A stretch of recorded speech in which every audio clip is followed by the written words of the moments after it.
Donc je vais demander à Monsieur Mandon de bien vouloir prononcer quelques mots d'introduction.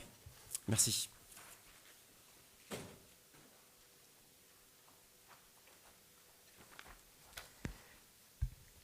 Merci beaucoup.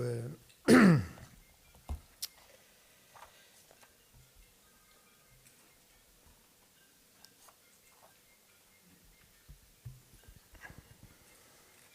le directeur général,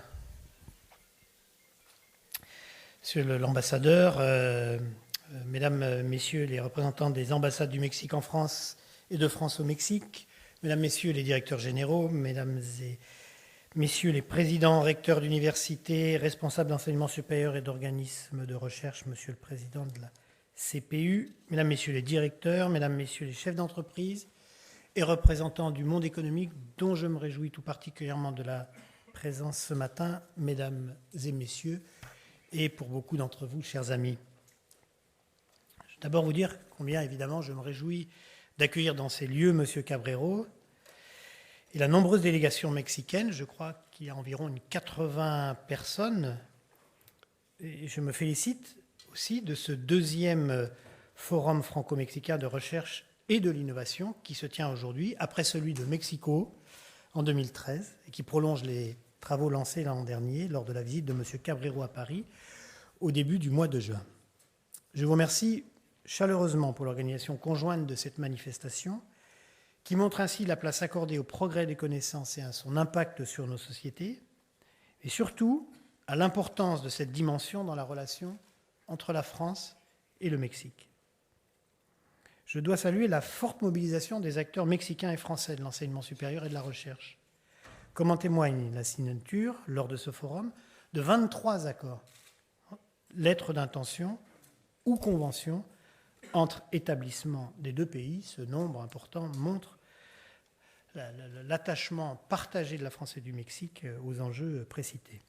Je remercie le ministère des Affaires étrangères de son appui constant et l'action de notre poste diplomatique qui œuvre à faire de notre coopération universitaire et scientifique un des piliers de la relation diplomatique. Et d'ailleurs, quand on met au cœur des relations diplomatiques ces enjeux-là, c'est des fondations très solides pour une amitié durable et féconde entre les pays.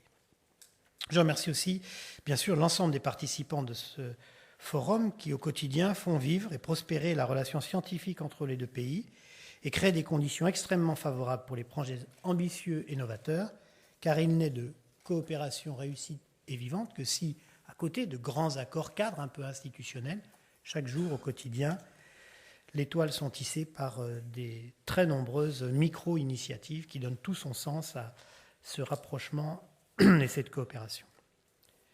La coopération scientifique et universitaire entre la France et le Mexique a connu une croissance spectaculaire ces dernières années, à la faveur de relations diplomatiques intenses, avec l'organisation de 2 visites présidentielles. François Hollande est allé au Mexique en avril 2014, et chaque fois, la coopération scientifique et universitaire était placée au cœur de la relation bilatérale.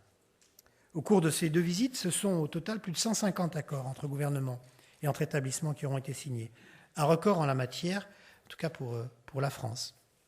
Les liens entre nos deux pays en sortent consolidés et les priorités de notre coopération ont été strictement redéfinies, que ce soit pour augmenter la mobilité étudiante, pour structurer les échanges en matière de formation professionnelle et bien sûr pour rapprocher plus étroitement encore les universités et organismes de recherche des deux pays avec leurs entreprises. Et de ce point de vue-là, que nous fassions ensemble ce travail très particulier est important au moment où la France, depuis maintenant une dizaine d'années, a su trouver une relation adulte entre son monde scientifique, son monde de la recherche et ses entreprises.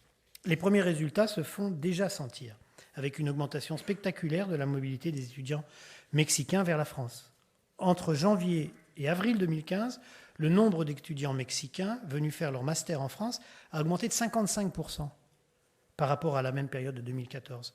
Et la signature aujourd'hui d'accords entre communautés d'universités et établissements, communes françaises et le CONACYT, devrait dynamiser la mobilité doctorale à laquelle nous attachons une extrême importance. L'ambition des objectifs fixés par les 2 présidents dans le domaine universitaire et scientifique s'accorde avec la volonté de notre ministère d'accompagner nos établissements d'enseignement supérieur et les organismes de recherche françaises dans leur politique de développement international et de définir une stratégie nationale de recherche pleinement en prise avec les grands défis sociétaux, humains, environnementaux qui se posent à tous à l'échelle mondiale. Ce forum, un an donc après la visite du président de la République au Mexique et la venue de M. Cabrero en France, est axé sur les liens entre recherche, industrie et innovation. Pardon, il met l'accent sur de grands thèmes sociétaux d'intérêt commun. Le calcul à haute performance, on pourrait presque dire à très haute performance, indissociable de toute perspective de croissance, d'innovation, de création d'emplois et de compétitivité, tant cette technologie est matrice de très nombreux champs du développement de nos pays. L'énergie, particulièrement l'énergie solaire, ressource renouvelable la plus abondante, le changement climatique en cette année de COP 21, et dont chacun sait tous les impacts dans le domaine de l'aquaculture, dans le domaine des écosystèmes côtiers. Les transports, enfin, qui constituent de relais de croissance pour nos deux pays. Ces priorités se retrouvent dans les nombreux accords qui vont être signés à l'issue de cette cérémonie d'ouverture et lors de toute la visite du président Peña Nieto. J'évoquais un peu plus tôt l'importance que nous attachions à la mobilité des doctorants entre nos deux pays. À cet égard, la prochaine mise en place d'un programme CIFRE dédié au Mexique permettra de renforcer les liens entre le milieu académique et le monde de l'entreprise en favorisant l'accueil de doctorats mexicains dans des entreprises françaises, comme certaines sont ici représentées. J'en profite pour leur lancer un message personnel. Il y a des trésors dans nos universités françaises, les docteurs, les jeunes docteurs français et mexicains n'attendent que ce que les entreprises leur ouvrent plus largement les bras et nous sommes absolument persuadés qu'elles y ont le plus grand intérêt. L'accord signé avec l'Institut Pasteur va contribuer également au développement des échanges postdoctoraux. Les activités de recherche interdisciplinaires menées au plan régional par le Centre d'études mexicain et centra-américaine sur des thèmes essentiels liés au développement urbain, aux dynamiques sociales, aux migrations et à l'écologie doivent être encouragées. La collaboration entre Atos Bull, associée notamment à l'INRIA et le CONACYT, dans le domaine du calcul de haute performance, va trouver sa concrétisation lors de cette visite et l'on peut souhaiter que celle-ci puisse se développer au mieux dans une double dimension, industrielle bien sûr, mais scientifique aussi. De même, divers accords signés aujourd'hui et dans le cadre de la visite du président Peña Nieto permettront un renforcement de la relation entre notre deux pays, un laboratoire international associé créé par l'INRA, les accords signés par l'UAM avec le groupe INSA, l'INSA de Lyon, l'IRD.